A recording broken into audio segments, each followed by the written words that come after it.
Hello guys, myself Vinod जंगिड।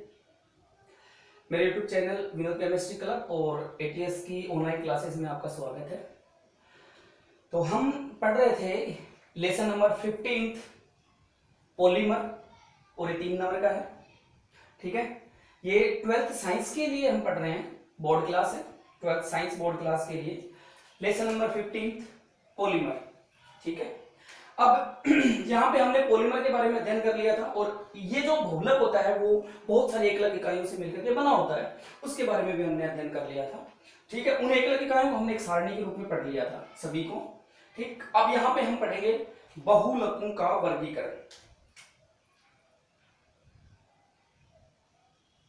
बहुलकों का वर्गीकरण,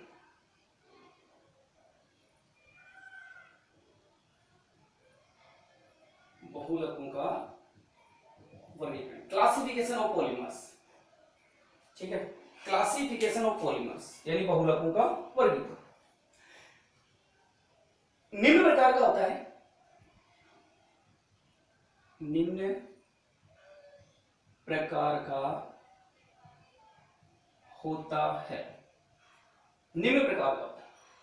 अब देखो, इसमें पहला जो है वो हम पढ़ेंगे, ए नंबर पे ले लेते इसको, नंबर 1 ए।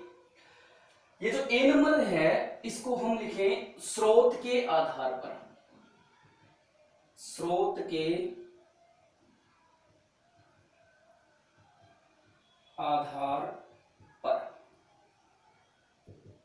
ठीक है, स्रोत यानी कहां से ये प्राप्त होते हैं, उस प्राप्ति स्रोत के आधार पर ये कितने प्रकार होते हैं, तो इसके आधार पर ये,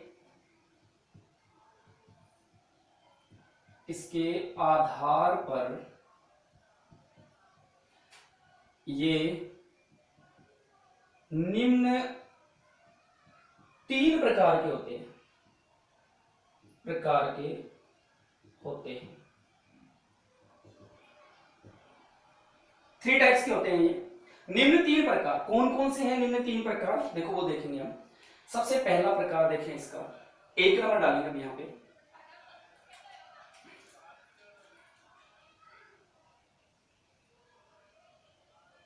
नंबर 1, 3 प्रकार के होते हैं ना, इनमें पहला नंबर है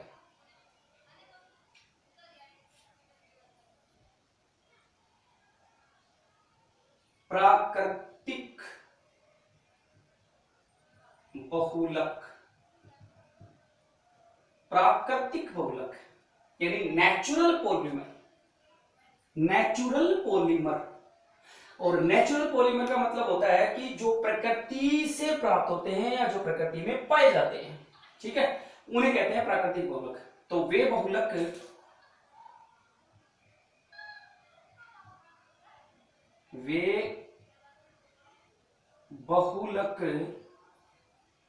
जो प्रकृति में पाए जाते हैं, वे बहुलक जो प्रकृति में पाए जाते हैं, अर्थात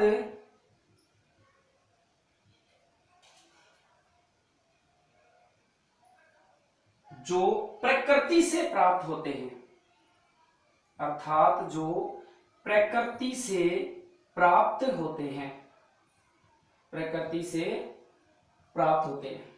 तो वे बहुलक जो प्रकृति में पाए जाते हैं अर्थात प्रकृति से प्राप्त होते हैं, है ना, जिनको प्राकृतिक रूप से प्राप्त किया जाता है, जैसे पेड़ पौधे हैं, जंतु हैं, उनके द्वारा इनको प्राप्त किया जाता है। तो इन बहुलकों को कहते हैं प्राकृतिक बहुलक। तो वे बहुलक जो प्रकृति में पाए जाते हैं अर्थात जो प्रकृति से प्राप्त होते हैं, प्राकृतिक बहुलक कहलाते हैं, प्राकृतिक बहुलक कहलाते हैं,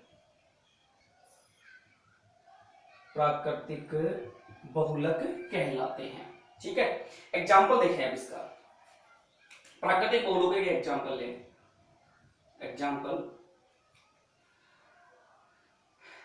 देखो, जैसे सबसे पहले बात करते हैं प्राकृतिक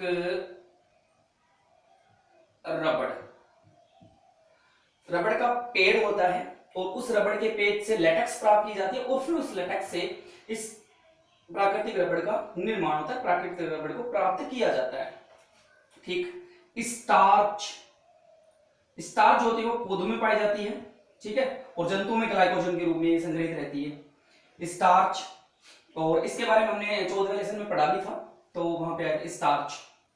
प्रोटीन, प्रोटीन ये भी प्राकृतिक प्रोटीन जो होती है वो प्राकृतिक यानी जंतुओं से या फिर पेड़ पौधों से प्रोटीन प्राप्त की जाती है, तो प्रोटीन है ना। ऊन, बाल जो होते हैं, बाल जंतु से बाल जो होते हैं वो प्राप्त करके फिर ऊन बनाई जाती है, भेड़ बकरियों के बाल काट के, तो ऊन आदि जो भी हैं ये सारे के सारे क्या है भाई, प्राकृतिक बहुलकों के उदाहरण है। तो प्राकृतिक रबड़ है, स्टार्च है, प्रोटीन है, ऊन है ना, ये सारे के सारे क्या है, प्राकृतिक बहुलकों के उदाहरण। ये पॉलीमर्स है सारे, ये भी बहुलक होते हैं, अल्फा एमिनो एसिड्स के बहुलक होते हैं प्रोटीन, है ना। स्टार्च जो होता है वो ग्लूकोज के बहुलक होते हैं, बहुत सारी ग्लूकोज की इकाइयां आपस में जुड़ करके स्टार्च का फॉर्मेशन करती है। ऊन जो होती है वो भी एक प्रोटीन होती है, केराटिन, तो ये भी एक बहुलक का ही उदाहरण है। और प्राकृतिक रबड़ जो हम जानते ही हैं, है ना, ये तो होता ही होता है। एक और होता है प्राकृतिक बहुलक के रूप में, जैसे कपास, कपास, रुई बोलते हैं, रुई, सेलुलोज बोलते हैं, सेलुलोज, रुई यानी ये है सेलुलोज,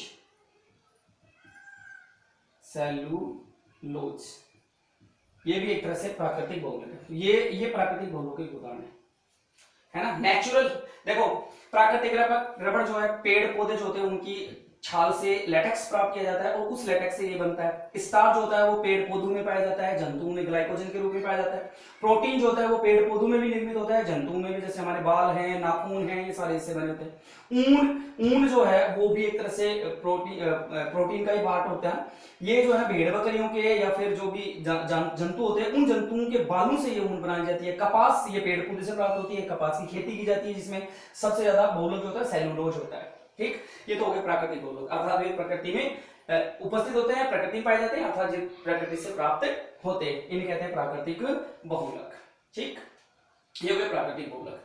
चलो इसी के नीचे आ जाएगा दूसरा है अर्ध संश्लेषित बहुलक। सेकंड है अर्ध संश्लेषित बहुलक। ये तो हो गए कंप्लीटली नेचुरल, प्राकृतिक, ठीक, ये तो कंप्लीटली नेचुरल यानी प्राकृतिक हो गए। और ये है अर्ध संश्लेषित, इसका मतलब हो गया, अर्ध का मतलब होता है आधा, ठीक है। अर्ध संश्लेषित बहुलक, इसका मतलब होता है भाई प्राकृतिक होगा लेकिन उसको प्रयोगशाला में उसके गुणों में सुधार किया जाएगा, उसके गुणों को सुधारा जाएगा प्रयोगशाला में, इसलिए उसको अर्ध संश्लेषित, यानी कि आधा तो प्राकृतिक होगा और आधा प्रयोगशाला में उसके गुणों को सुधार करके बनाया जाएगा, इसीलिए इसे अर्ध संश्लेषित बहुलक कहते हैं, अर्ध संश्लेषित बहुलक। तो ये वे बहुलक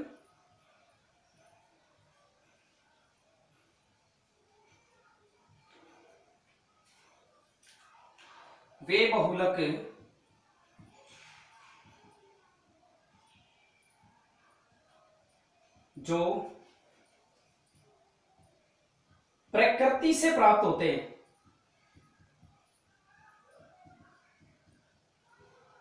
वे बहुलक जो प्रकृति से प्राप्त होते हैं लेकिन प्रयोगशाला में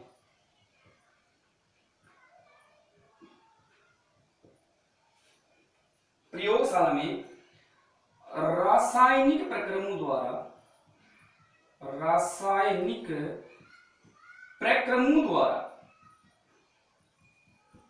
इनके भौतिक गुणों में सुधार किया जाता है, इनके भौतिक गुणों में सुधार किया जाता है।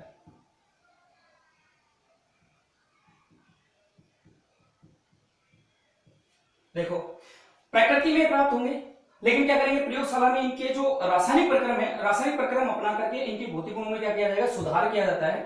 अर्ध संश्लेषित बहुलक कहलाते हैं, अर्ध संश्लेषित बहुलक कहलाते हैं, अर्ध संश्लेषित बहुलक कहलाते हैं। तो वे बहुलक जो प्रकृति से प्राप्त होते हैं लेकिन प्रयोगशाला में रासायनिक प्रक्रम द्वारा इनके भौतिक गुणों में सुधार किया जाता है और संश्लेषित बहुलक कहलाते हैं। ये है अर्ध संश्लेषित बहुलक। ठीक है, प्रकृति में प्राप्त होंगे, यानी कि प्रकृति से ही होंगे ये, लेकिन इनके गुणों में भौतिक गुणों में सुधार करने के लिए रासायनिक प्रक्रम अपनाए जाएंगे, इसलिए इसमें कुछ रासायनिक पदार्थ डाल दिए जाते हैं, इसीलिए इनको अर्ध संश्लेषित बहुलक, यानी कि प्रकृति से प्राप्त होने के लिए इनको और सुधारा जाता है, इसलिए अर्ध संश्लेषित कहलाते हैं। जैसे एग्जाम्पल के लिए चलो एग्जाम्पल लेते हैं हम। असंश्लेषित में हमने सुना है प्राकृतिक रबड़ था, ये देखो ये प्राकृतिक रबड़ में कुछ कमियां रहती हैं, इनको सुधारने के लिए इसको सल्फर के साथ गर्म किया जाता है, इसलिए इसको बोलते हैं वल्कनीकृत रबड़। वल्कनीकृत रबड़ ये अर्ध संश्लेषित बहुलक है, क्योंकि इसमें सुधार किया गया है, प्राकृतिक रबड़ के गुण में सुधार करके वल्कनीकृत कर दिया गया इसको। सेलुलोज, अब देखो सेलुलोज, ऊपर देखें हम तो यहां पे सेलुलोज, ये देखिए कपास सेलुलोज, लेकिन सेलुलोज एसीटेट, सेलुलोज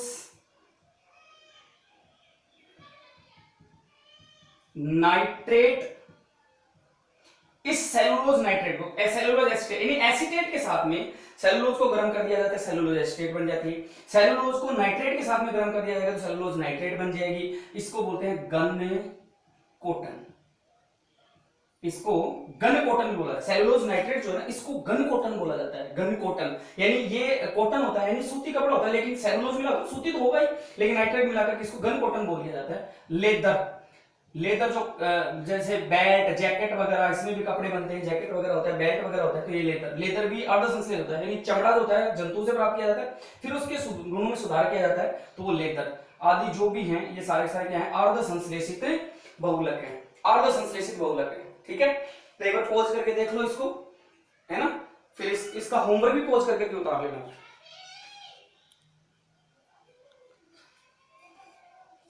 ठीक है, तो ये दो प्रकार का बहुलक हो गया।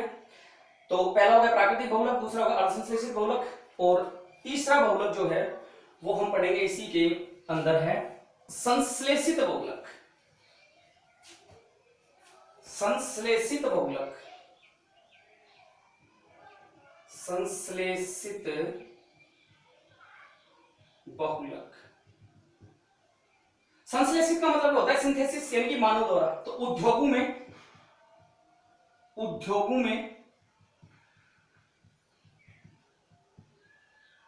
या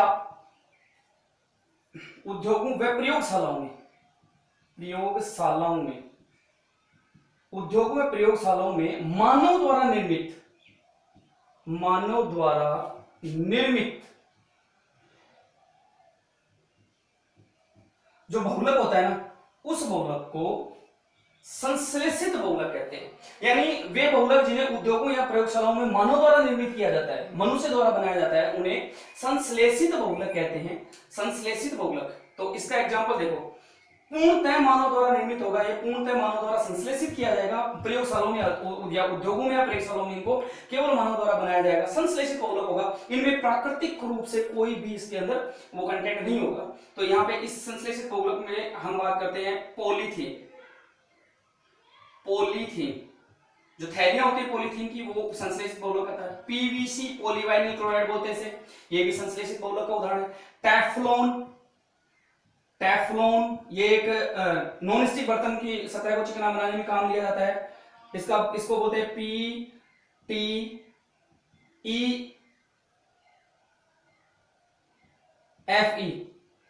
टेट्राफ्लोरोएथेन। ठीक, इसका शॉर्ट फॉर्म ये होता है टेफ्लॉन का। फिर इसके बाद में है PAS, पॉलीएक्रिलोनाइट्राइल, PS, पॉलीस्टाइरीन आदि जो भी हैं। इसके अलावा और देखो टेरिलीन, ठीक, नायलॉन 66 आदि जितने भी बहुलक हैं, ये सारे के सारे क्या हैं, संश्लेषित बहुलक, यानी इनको पूर्णतः मानव द्वारा प्रयोगशालाओं या उद्योगों में निर्मित किया गया है, बनाया गया है, इसीलिए ये कहलाते हैं संश्लेषित बहुलक। तो ये संश्लेषित बहुलक, तो इनके आधार पर बहुलक तीन प्रकार के हो गए। किसके आधार पर? स्रोत के आधार पर, प्राकृतिक बहुलक, अर्धसंश्लेषित बहुलक और संश्लेषित बहुलक। संश्लेषित बहुलक जो केवल मानव द्वारा निर्मित किए जाते हैं। ठीक है, बस आज का वीडियो इतना ही है। आई होप आपको वीडियो पसंद आया होगा। अगर पसंद आया है तो आप लाइक कीजिए, शेयर कीजिए, है ना, कमेंट कीजिए, और वीडियो जो चैनल है मेरा यूट्यूब चैनल उसको सब्सक्राइब जरूर कीजिए। Thank you.